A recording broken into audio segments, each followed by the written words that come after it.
Why, hello, and Merry Christmas and all that. I'm gonna be on here talking about a little gardening, talking about some gardening, answering questions today, talking about food forest a bit. Got some fun things. Oh yeah, just saying hi. Oh, I like that. I like that view there. It's a good old picture there. Food forest at Lily House. Good old food forest picture at Lily House. Hey, you know, I do the thing. It's the holidays, right? I gotta do this thing. Uh-huh.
Hey, everybody.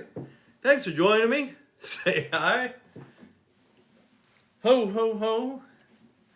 Merry Christmas, all that. Happy Hanukkah. Happy anything. Happy whatever it is that you're celebrating this time of year. And thanks for listening to me to play on the guitar.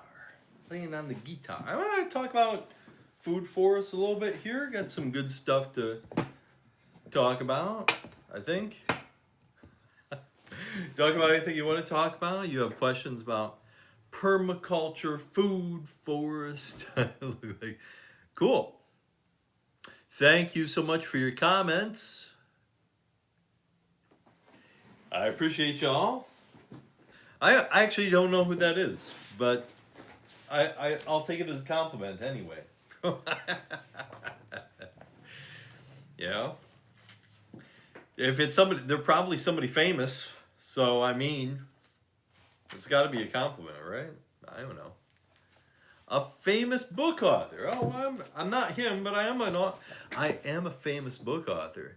Well, famous is subjective, but both of these right here are #1 Amazon bestsellers in gardening, which is pretty cool, I think. I mean, it's cool for me. So, hey everybody, thank you for joining me. By the way, this is an old picture of actually just from a couple years ago, the food forest at Lily House, which is featured a lot actually in these books. So I'm not going to talk about it too much because I always get this warning if I talk about these books. My name is Michael Hogue. I'm up. It's up there. You want to find me? You can find them on the internet. Like I said, they're Amazon bestsellers. You can find them there. Anybody ever leaves me a review there and sends me a link to the review, I'll send you free stuff. Yeah, plant advice, ecological geekery. So that's the thing. I love this stuff too, and here I've been doing. I grew up farming. I grew up doing that stuff. I grew up kind of helping out with the market garden, and when I was a kid, it's the farm did commodity crops, and we had acreage and tree crops. So we did a corn soy rotation, and that was kind of the serious thing. And then my grandpa actually helped manage a market garden on the farm, and I helped out a lot. The kids helped out a lot with that. At least me and my younger sister did, and then she really kind of helped out a lot with it as she got older. Because it was kind of seen as not serious, It was something. It was a way to make the kids work for our allowances, basically. But I learned a lot from it. I loved it, and I learned it was a lot of hard work. And I don't think I would still be doing anything like it if it weren't for permaculture, because it just seemed like it was so much hard work. And I spent a lot of time hanging out with like old farmers, and at least in my region, there was nobody there was like no acres of land, and no places that had really grade A like mollisols like you get some places on the plains. Yeah, where people made it work longer, they made a profit longer. Where I was at on poor soils in central Michigan, none of the farmers seemed to be making it work. My neighbor across the street went really big, really heavy he had thousands of acres even back then. So he was one of the biggest major mega farms that I knew of as a kid. And it's super interesting because he knew too. He was spraying the bejesus out of the farm, and he was growing some of the earliest generations of GMO crops. And back then, he was very skeptical of them. So he would not feed his family the crops that he was growing on the farm. But he took out lots of loans, went big on the loans, and did the way a lot of that works is the die broke method. So he probably never made a profit a single year of farming. He probably never made a single year of profit. Most farmers never do. Most farmers, even the big farmers, will never really make a profit.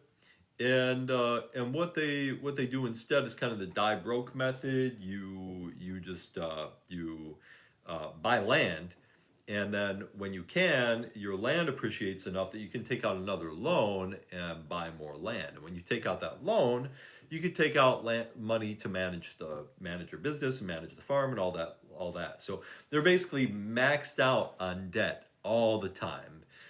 It's some people call it the ever-growing debt bubble model of business, and so that's how a lot of farms work. They just basically work completely on debt, and then we, the taxpayers, when the debt bubbles burst, we, the taxpayers, bail out those farms, or at least we have traditionally.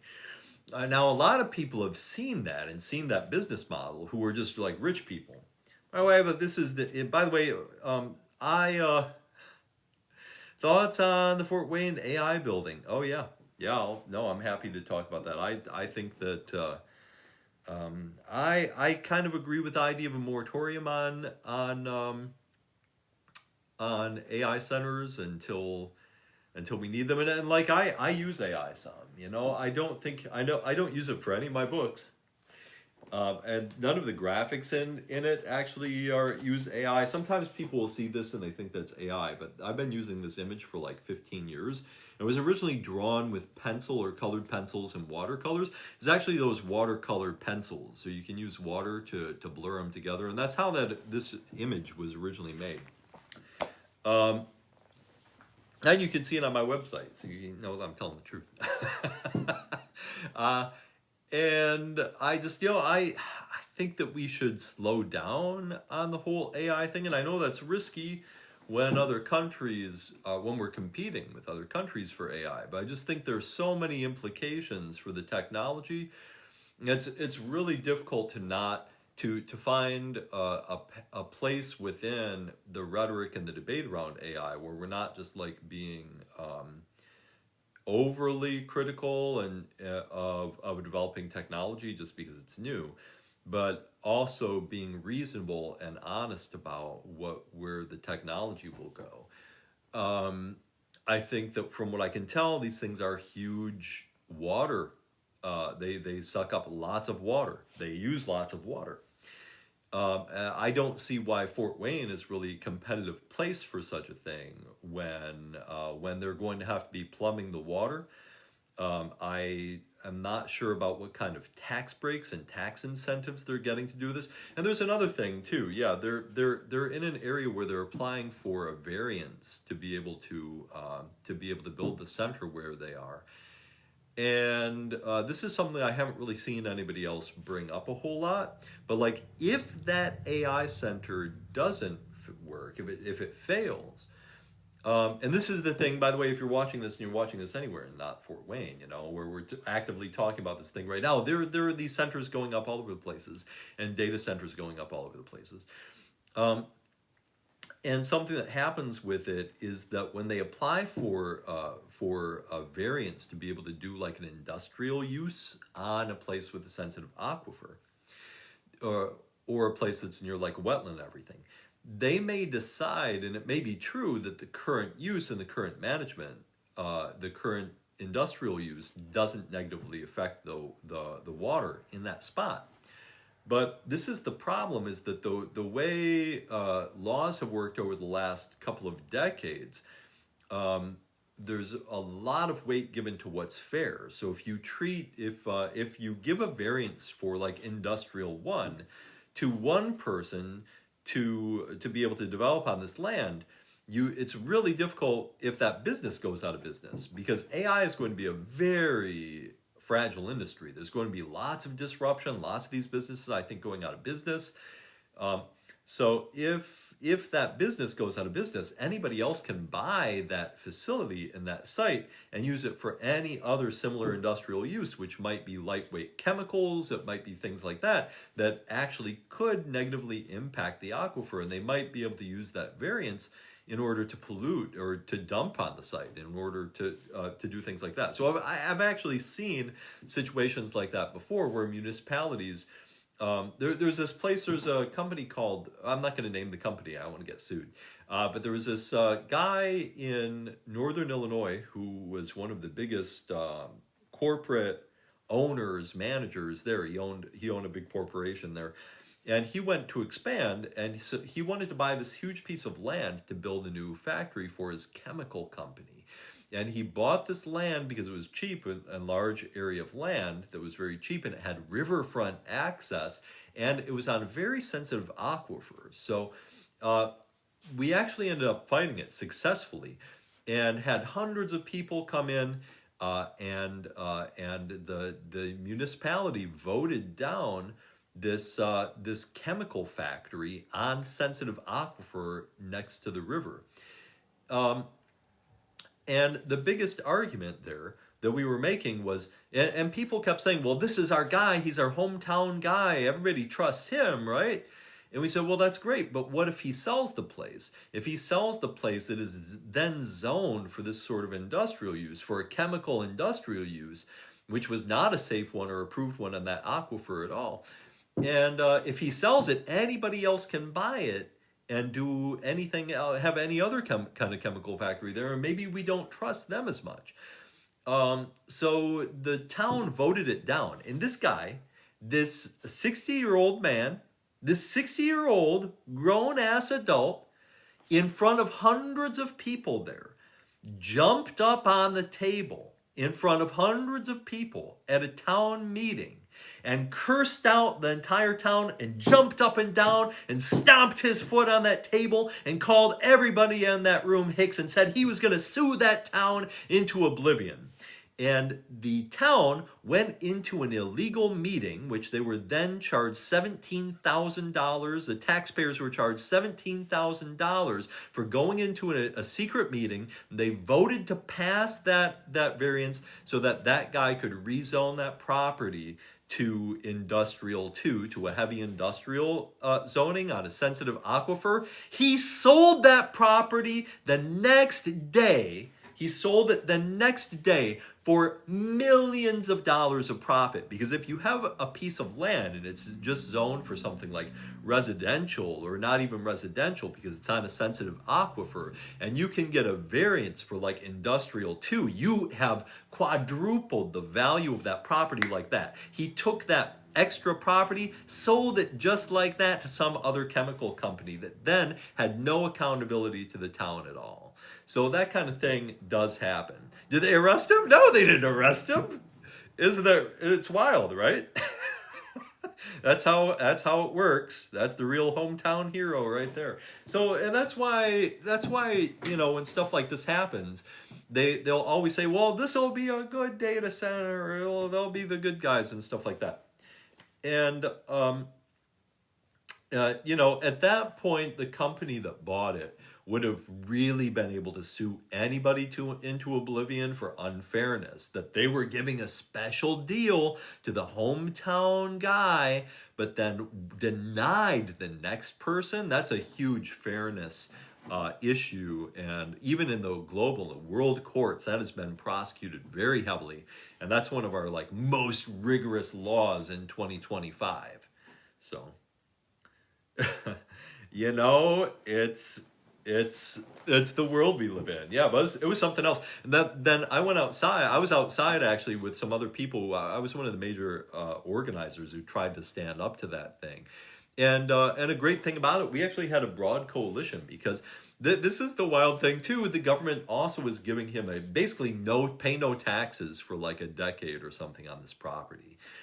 So this company bought this property where they wouldn't even have to pay taxes on their business for like a decade or something like that. They got to buy his tax deal too because it came with the property.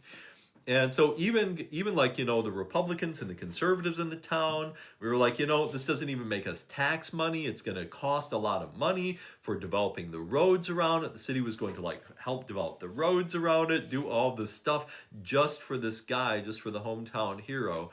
And then he acted that way. So, you know, I was standing outside afterwards, and that guy came out, and he got right up in my grill before he got in the backseat of his limo and got driven away.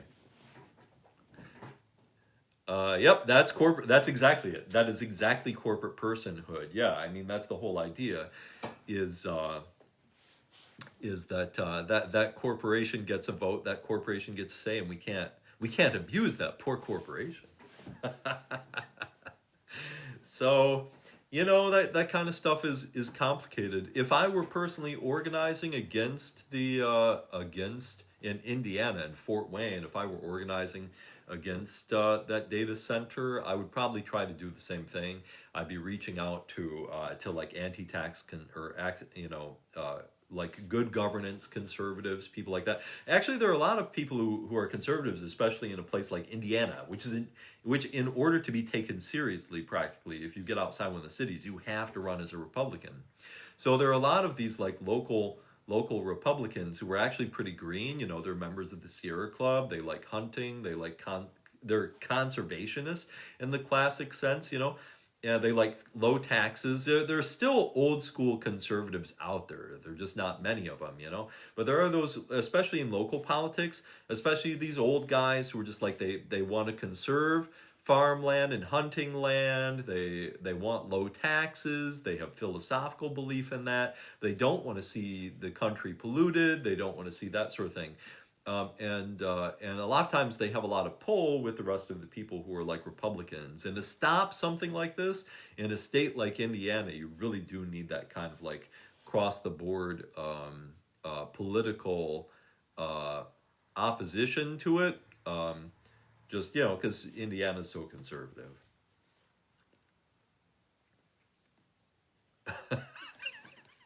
Yeah, yeah. This is just the thing too. Like that was I've seen other things similar to that, but that was like something from a movie. This grown ass adult standing up on a table in front of hundreds of his neighbors and screaming at everybody like a little child. That's a billionaire. That's a billionaire. That's a people who have billions of dollars standing up on a table in front of people and screaming like a little child.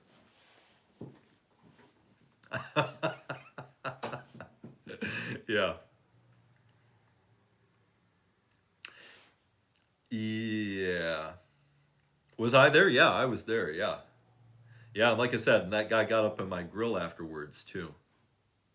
Yeah, and it worked. Those people went back in, and not only that, but the thing is too, they'd done a public vote, and then the board chair call was obviously, I think he was paid off in advance, and he was very mad that the vote didn't go his way, and then his name is Jim, and then just Jim guy stood up. His name is Jim Athens. He stood up on this table and threw his temper tantrum in front of everybody, and they called a secret meeting, and then they even got and the thing is, when those jerks do something like that and have a secret meeting for a billionaire's benefit, you know, that just ends up costing the taxpayers. Then the taxpayers of the town had to pay that fine too, which is kind of a ridiculous system. You know who should pay that fine? The individuals. And they get kind of like indemnity when they do that sort of thing. So they can do whatever they want and there's no accountability for them as politicians. But they're the ones, that board chair who called the illegal meeting, he should have personally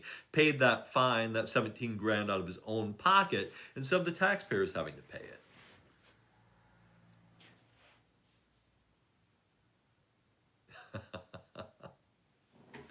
So, I didn't plan on talking about that. Thank you for bringing it up. I'm gonna look. I appreciate you mentioning it to me and talking about it to me. I'll tell you. I'll be honest. I do try to maintain you know, some political action and to get involved.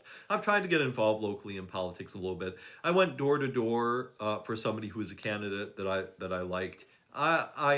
But I used to be much more involved in my municipalities in politics, and I had a few things like that happen. And so I've been kind of taking a break, and it's like I think that we all need to be able to allow ourselves that bit of self care and everything to be able to take those breaks, especially with the world being as wild as it is right now.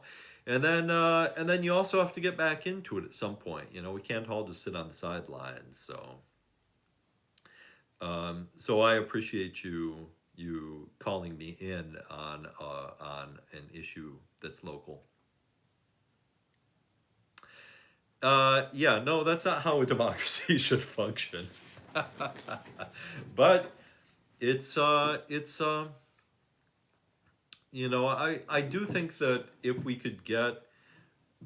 could somehow manage to get money out of politics a little bit, those couple of rulings, corporate personhood is becomes really difficult to do anything political about when corporations have corporate personhood, and then Citizens United. Um, yeah, yeah, and that's the other thing too is knowing. Yeah, that was Illinois a lot, and that was actually in McHenry County, Illinois, which is like the most conservative county in Illinois. So it's a little bit less surprising when you hear that. Uh, but and really though, like I said, there were the guy. I will say I was one of the 4 or 5 people who was the biggest organizers against that particular plant. But one of the others was a guy named Cal, who used to be a U.S. senator from that district in Illinois, and of course he ran as a Republican, and he was a staunch low taxes Republican. There's nothing, I'm not disparaging his Republican credentials, because he would never have that. Um, so he was a true low tax conservative, but he was also somebody who definitely was he was very critical of what he saw as a lot of at that time a lot of racism coming into the Republican Party, and as a Republican he was very critical of that. He did not like that. And he was a Christian, but he was not an Erica Kirk kind of Christian who was out. He didn't talk about it much. To him, it was something that he believed in, and he wanted his values to be respected in his society, and that was important to him. But he wasn't trying to impose it on other people. And he was a conservationist. In fact, he was on the board for the local Environmental Protection Agency, or the environmental protectors of McHenry County at the time. And so there used to be Republicans like that, and that's the kind of Republican I can really respect. He's very principled. He believed in good governance. He believed in slow change. He was very harsh to criticize what he saw as the growing trends of racism within the Republican Party, according to him. And I think those people are still out there, and they're worth making alliances with when it comes to local environmental issues. And a place like Indiana, especially, we're going to have more of those, I think. I love that. I mean, that this is the thing too, is that it's really impressive that Canada, getting so much of our American media, has maintained its senses, while the Overton window in the U.S. has just moved so far to the right. I think that's objectively true. I hope I'm not saying something. I don't think I'm saying something controversial. And yet Canada has actually, in a lot of ways, almost stayed more in alignment with Europe and the rest of the developed world,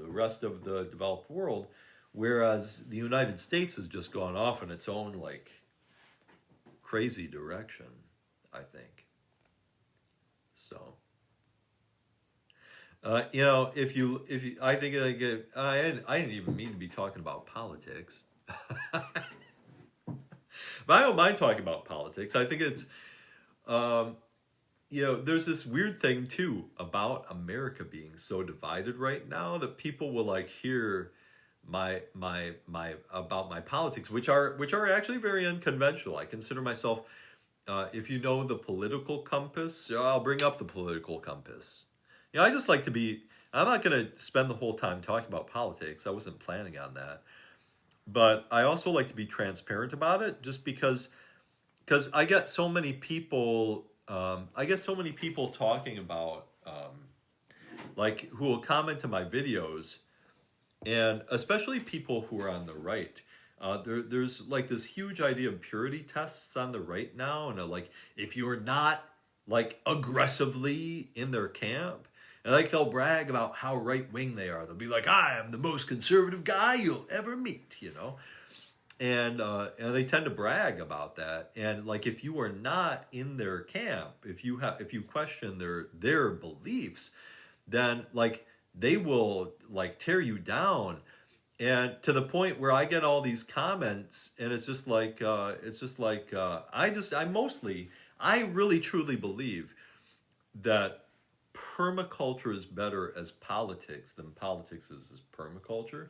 And if I can help people in the garden, I can help people have an ecological garden that works with nature and is easier because it works with nature, that becomes a metaphor for how we could build a society that works better for people by working with nature instead of fighting nature. And if you can start to change people's small views on these little things in the garden, and see the value of localism, see the value of diversity in a garden, see all that. The garden we're all biological beings, right? We're biological beings that live in an ecosystem. Most of the laws of ecology apply to us as humans too. And if you can see those things working in the garden and see it with your own eyes, then it transforms you, right? It's very transformative. And a lot of the stuff that we talk about in the garden is almost just basic, things that your kindergarten teacher should have taught you, right? A lot of this is just like uh, a lot of like basic decency and stuff like that. That when you treat the garden, you treat the soil with that sort of respect, and you don't treat it in an extractive way where you're trying to beat up the ecosystem to take things from it. You have a much more productive garden. It's easier for you, it's better, and everything thrives in that kind of situation. Well, why wouldn't we want to create communities like that? Why wouldn't we want to create a society like that? So I really do believe that the garden is transformative, and I've been thinking about this the last few days, especially. I've kind of been like thinking about this exact sort of issue, and I've really doubled down on this idea that if I can teach people how to have a better ecological garden, make it easier by working with nature, then I have a chance to make them better humans, to make anybody better human, make people better. That's what I think. Also agree, discovering permaculture at the same time as studying politics. Yeah, and um, so much. Something else that you should look into is you've thought this way since you helped the slow food movement at UW-Madison. Yeah, 100% of took party labels away. I agree 100%. And like I was just talking about a man who identified as a conservative Republican who wouldn't consider the modern Republican Party conservative, but he would claim to be the real conservative Republican, and how much I respected him. I didn't always agree with him, but I respected him a lot. And I think he was also a gardener. He was a gardener, and an environmentalist, like I said, and a conservationist, and all that. And and there are so many things we could agree on, and I think that's true. If we can get this antagonism and this hate and this idea out of the way, then hate's a real barrier. Hate's a real barrier.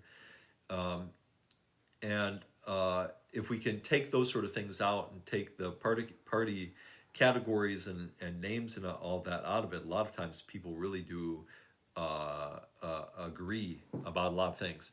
We'll argue about terms like capitalism and socialism. Now, to me, as someone who's like has studied ecology, as someone who's studied ecology, I would love to. I think we should all try to be the Mr. Rogers of gardening, because I think that's really valuable. I think that's really valuable, 100%. So something else that you could look into is spiral dynamics, and I talk about that a lot too. But a lot of times, what spiral dynamics is about talking about human development on the personal level and on the societal level, and the ways in which societies and peoples and individuals tend to grow in their understanding and their self-actualization and all that. Yeah, I know we treat it like sports, which is really very silly, because I don't think anybody really believes, if they stop and they think about it, that you can beat sense or beat an idea into somebody, you know. And this is something that's also made me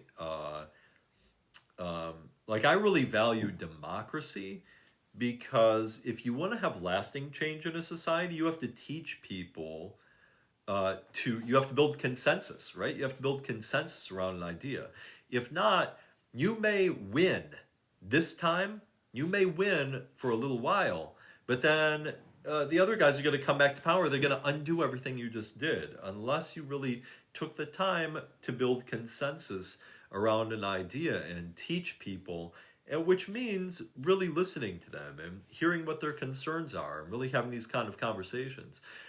And we could be having a lot more of these kinds of conversations in our families, in our communities, in ways that are respectful. But then we get around the table, the kitchen table, and we emulate what we see on Fox News, you know? So we get together with our family on Christmas, and if we do talk about politics, we just argue with each other, you know? Um, and how to it's like uh unless somebody is like actively being harmed by something, I try to always be open-minded and listen to what people are saying. Even if I find their ideas abhorrent, I try my best to listen to them, hear where that's coming from, and try to address it. And I know that I probably will not be able to address it because most of our thinking around these ideas, especially when we were talking about things like hate, this is triggering our amygdalas, right? Hate and fear. We're entering, again, we're talking about ecology here. We're beings in an ecosystem, we're ecological beings. Once our reptilian brain gets, our reptile brain, our lizard brain gets triggered, and we switch into our amygdalas in fight or flight mode, we have a lot of trouble accessing reason, right? And when you're in fight or flight mode, that's when you treat it like football. The only thing you want to do is win or escape. You got to win or escape. Crush the person. You're not trying to reason through it and listen to them. You want to crush them.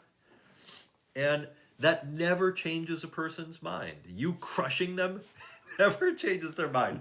Nobody's mind is ever changed by that. But that's the way we that's the way we talk about things. But, and information rarely changes people's minds. But what does change people's minds is a relationship over time and trust building over time. And you build that by listening to people and being reasonable with them and hearing their ideas and mirroring their ideas and trying to do it, trying to, not to sound like too much of a hippie, trying to create a safe space for those sorts of ideas and for people to experiment with them and to give people mirroring in a way that the idea sounds shocking and bad to me and that doesn't sound good to me. It sounds hateful to me or something like that. But to try to do that in an objective way where you're not attacking the person and you're attacking the idea. And very slowly building trust in that sort of way. And we need an army of people out there gardening and sharing produce and sharing knowledge about gardening and just talking with people and being human and breaking down these barriers of and movements of antagonism and hate and getting everybody trapped up in their lizard brains all the time. Yeah, I have seen the research and the correlations about amygdala activation and I would say I would not use the term. I'm trying to also to be very open here in our conversation. I would not use the word conservatives. I would say right wingers. And also the way I kind of see the political spectrum is. By the way, the simplest way to see the political spectrum, as someone who studied politics, I would love to hear your feedback on this too. The simplest way to see the political spectrum, and it's very ecological. This is exactly what we're talking about. And by the way, what she's talking about with with this correlation between amygdala activation and over time amygdala size and right-wing politics is that more amygdala activation, more fear, more anger, these fight or flight emotions, these very old, ancient emotions, fight or flight emotions, are what's managed in your amygdala, and it's your fight or flight response. and people who tend to be more right wing. By the way, we could blow this up. We're talking about plants right now. We don't even know it. This is exactly true even of plants. This is so hardwired into our biology that we even see these same tendencies in plants. So, um, so the uh, so if you have this really, if you're very triggered easily and you tend to move into that fight or flight response, and it's very active, and you feel very strong emotions of anger and hate and fear, then you tend to just think about this. What do you want? What do you want as a biological organism in a situation of high conflict, where you're feeling triggered, where you're feeling anger, you're feeling hate, you're feeling fear? What you want at that time is stability. You want to try to move out of that. You want to be soothed. You want comfort. You want stability. And in that sense, that could make you classically conservative. Yeah, I'll put this on YouTube. Sure, I'll put this on YouTube. So you want safety, exactly. You want safety, you want security when you're in that mode. And to some extent, this kind of me, even as biological organisms, as wolves and a wolf pack, as chimpanzees, it tends to make us like the idea of hierarchy. It's very comforting to think there's somebody up there that can tell you what to do when you just do it, and they're going to tell those people what to do, and they're going to do it, and that's going to keep us all safe. The hierarchy and structure will keep us safe. And so that's almost kind of a classic, more conservative response, is just this biological thing. And there's actually a lot of value to that. As somebody who has an ecological worldview, I like the idea that they're conservatives, because the conservatives in my community want to keep me safe. They're the people who are thinking security. They're the people who are up there in the amygdala, and they're looking out for danger, and they're out there looking out for everybody's safety. And there's some bad things with it too, which is in-group and out-group. They're going to be very suspicious of the out-group. They're going to try to keep the in-group safe. But there are ways I think we can deal with this and create good communities. And having those people who have that biological response in our communities is valuable. Um, and this also makes you less likely to want to have variety in your life and to have openness to different opportunities and to different other groups. Ecologically, it's also very valuable to have people who are left-wingers or liberals in that sense. If you tend to not get triggered and put up into the fight or flight mechanism so easily, and you tend to be more open to people because you're not being super suspicious all the time. You're not trapped in a worldview of fear and anger. You don't have those kinds of emotions so much. You tend to be more on the political left. And by the way, this other thing that she was talking about, there's really, brain plasticity is really interesting, because that same research also shows that that if you stay in that over time, the amygdala grows. People who tend to identify very far on the right side of the spectrum, they tend to stay in this mode of fear and anger in that amygdala brain, and amygdala size, not just activity, correlates to right-wing politics in that way. So we need both, right? A good healthy community, a good healthy family needs somebody watching out for everybody's safety, and they might want to keep things orderly, keep things set, make sure the trains are running on time, make sure everybody's getting to their appointments on time. And they're looking out for any danger. We need that. We want that. Biologically, we want that. This is why we have both of these sorts of things. This is like hardwired into our biology, that we have this political spectrum that we have. And we also need people who are looking out for opportunities, people who are looking out to broaden our alliances, people who are looking out to build peace and cooperation between different tribes and different groups.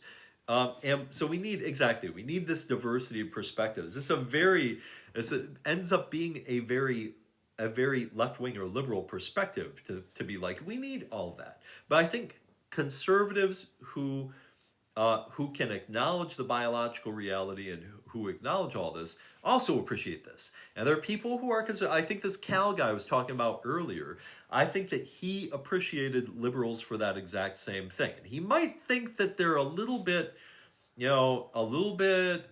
trying too hard to make change too fast, and he doesn't like that, and it might interfere with our safety, and we want to make sure that things are moving at a reasonable pace. But I think he respects the impulse for society to move ahead and advance. So, I think this is the correct ecological view of our political system and why democracy is so important, and that we have this play between a left and a right all the time. So if you get too far, I think, on now here the thing that I think is a line between conservatism and far right ideologies is when you start to fetishize that hierarchy. Conservatives are looking for safety, right? Because of that amygdala thing. They're looking for safety. Here's what we get to this. The problem is people with bad intentions.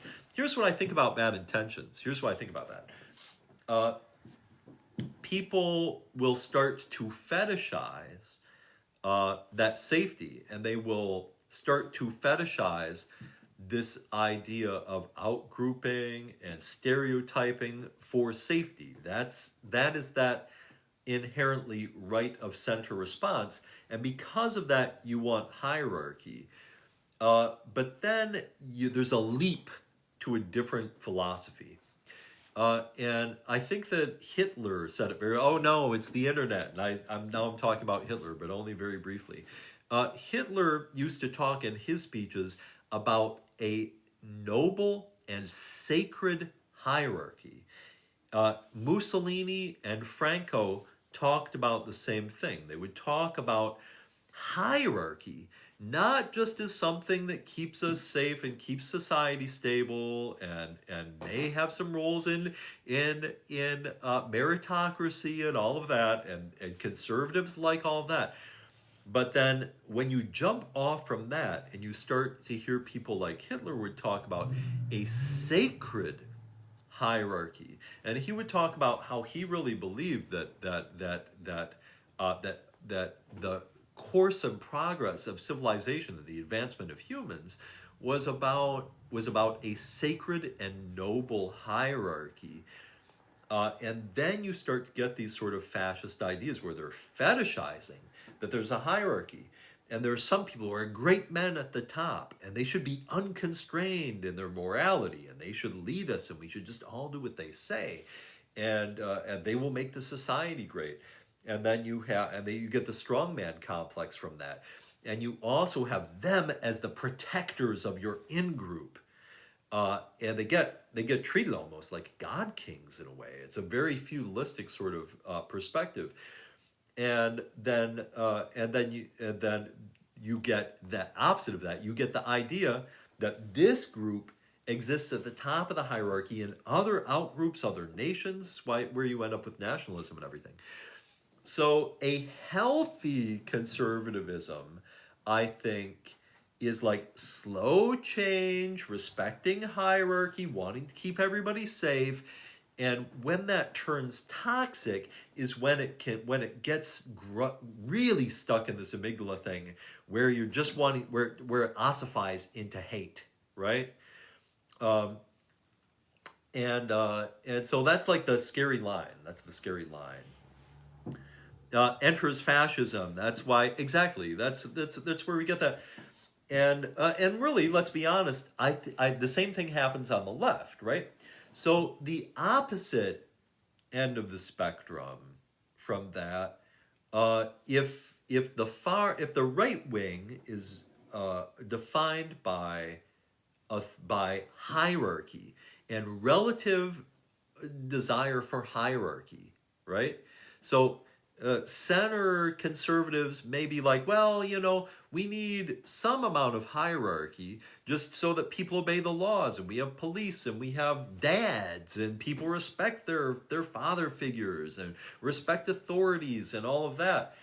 And that's like a gentle conservatism. And then we can keep moving further and further to the right, where you have people who are just like, we want authoritarianism. We want this, you know.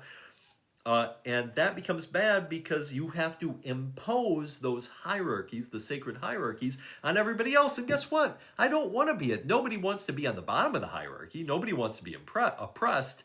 So and actually, to me, this leans back to why society thrives when we have roles based on what we excel at. And yeah, absolutely. And a really good ecological gardener's worldview values that diversity, right? This is all just this is why I say gardening is a metaphor for all this, because this is exactly what we're talking about. In my videos about the garden, I always, I try to never talk about a thing as a pest, right? And and vespids, wasps. Wasps are the great protectors of our plants because they eat lots of the things. They're apex predators that eat all the things that would eat our plants. Wasps are great, but don't F with them because they're going to get you. They're going to come after you. You don't want that. You have to respect their authority. You got to respect the authority of the wasps or they're going to come after you.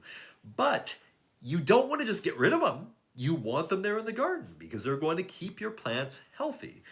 And so exactly, it's exactly the same thing. So this is why gardening is just such a great metaphor for this. And I really do think if you spend enough time in the garden, especially if you do the kind of gardening we talk about, this food forest kind of gardening with ecological controls, with a healthy ecosystem, with all these biological controls, valuing diversity, all that, instead of this idea that you crush all the pests, because we know that doesn't work. It creates an unhealthy ecosystem where ironically the pests get out of balance. This is the metaphor for the society we want to build, right? And you can learn this in the garden. I truly believe that. Um, and the same thing happens on the left. And this is the weird thing. When you talk about the far right, it's easy for people who are far right or on that edge to feel like they're being attacked because the idea of hierarchy is usually a little bit off-putting to all of us, right? Like the idea, because it's like the villains in all of our literature and movies and everything are always trying to impose a hierarchy on people. That's what, it's just, it feels not good. So in that sense, that classic right wing, especially the further right you go, philosophy, is, but there secretly, almost all of us have a line of a certain amount of hierarchy that we feel is helpful for a society. We have different places where we think that line should be, but almost everybody does not want a society where perfect equality is trying to be, where we try to impose perfect equality of outcome on everybody. Most people do not like that idea. Some people do, but here's the problem with that. When you move over to the far left, idea of perfect equality is actually very attractive, right? Like that just seems ethical. Why shouldn't we all want everybody in our society to be equal? Why should we want there to be people who are oppressed? Um, so when we talk about the left in that way, it sounds like it's really easy to defend the left. They want equality for everybody. They want everybody to be respected. They want everybody to be loved and included. Those are all very noble, good things. But at a certain point, you get what I think a lot of us on the internet call tankies. So tankies are people so far to the left who have such a strong belief in equality that they're willing to use violence or unethical means in order to try to create it. And so you get the authoritarian left, where people are like, we believe in a dictatorship of the proletariat and all that, to impose left wing to impose, you're going to be equal and you're going to do great. And you're going to be happy about it. And we're going to force you to be there, you know? Again, nobody likes that. Nobody likes to be forced into a situation, and you get something that's inherently violent. And so when you get that in excess, then you can end up with these murderous far left regimes like we had in Soviet Russia. That's right. Hold up. Let the little wasps be. That the little ones are some of the best ones. They're great for protecting the garden. They're absolutely great little critters. So, but you got to respect them. You can't mess with them, because then they're going to come after you and not just the critters, right? So all of this is sort of a metaphor, and this is the kind of place where I'm at, which is that I think that the spiritually kind of most advanced, I won't even say advanced, I would say the most spiritually characteristic position is what you find with Gandhi, what you find with Mother Teresa, what you find with some of the best popes, what you find, I think, with Jesus, with the Buddha, with all of these spiritual figures that we consider the apex of spirituality. Most of them tend to be, in that sense, very far right in terms of they're talking about a very egalitarian society. They're talking about a society that doesn't have, they almost always admonish selfishness and want the rich to give to the poor and to feed everybody and to have everybody be happy, and that becomes a metaphor for a better world, right? So that sounds all very wholesome until you get people who want to use violence and force to impose that on everybody, and that becomes the issue. I think that the spiritually most egalitarian and correct position in that way that all of our spiritual teachers have invited us to try to inhabit is that position. But I don't think that we can expect everybody to just be there, because we're biological organisms. We have needs. We have fear. We have a desire to see our progeny do better and be better and have advantages. And so we're never going to have everybody. It's a slow process to try to raise everybody up to this position where we have a society where we all value everybody in the society being treated equally. So, it's complicated. So I thank you for inviting me to talk about some of this. I was not planning on it at all, but here we are. And then you have this other thing too, which is a spectrum of authoritarianism to libertarianism. What you think the role of the government should be in terms of creating the relative hierarchy or relative equality and egalitarianness of the society.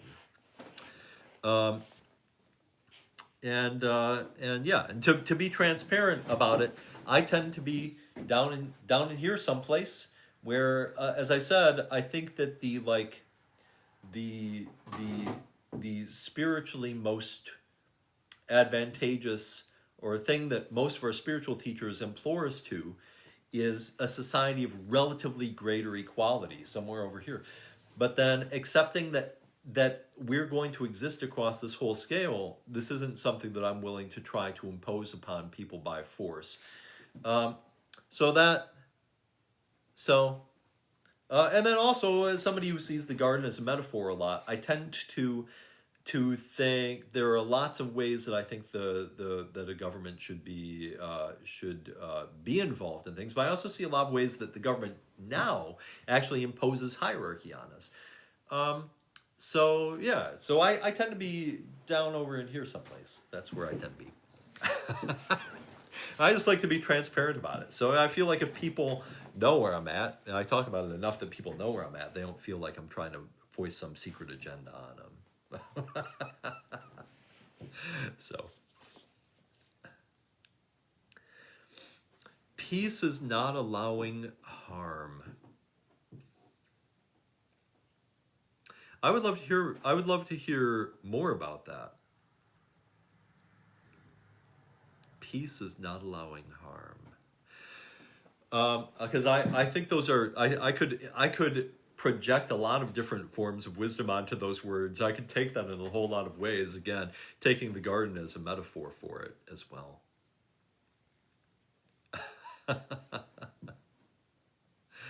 So, anyway, I'm about to run out of battery. Thank you all for joining me. I'll probably try to come back on at some point, like tomorrow night on New Year's Eve, just to say hi. And also, I tend to on New Year's Eve love to do a little bit of snow casting of some seeds. So I'll probably come on and do a little bit of snow casting. Throw out some seeds at some point during the day. It's a way to naturally stratify seeds, and it's a very old tradition around the world. So I'll show you some of the seeds that I'm out snow casting. I'll do it earlier in the day so that you can maybe grab some seeds and go do some snow casting as well. I'm so glad that you did. I did too. I wasn't planning on it, but it's all good. Yeah, that's a problem too. That's why it's good to do that's why the snow casting part of it is good, because they kind of like get caught up in the snow, and as the snow melts, they can tend to soak into the soil. And then they're natural. This is the way, it's kind of like emulating the way seeds fall naturally over the winter. So when you snow cast, and it's just your tradition. When I snow cast, I expect low germination rates in a way. But it can actually increase the germination rates of difficult to sow seeds. Do I have? Yeah, I have several books. These are the two that I'm pushing right now. The two newest ones, The Key to Abundance and Beauty in Abundance. If you want one that's more philosophical, then Beauty in Abundance. Oh, this one is Beautiful Abundant Food Forests.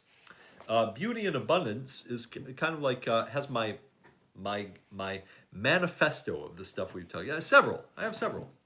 So all on different topics too. So anyway, everybody, thank you so much for joining me. Happy New Year if you don't see me tomorrow.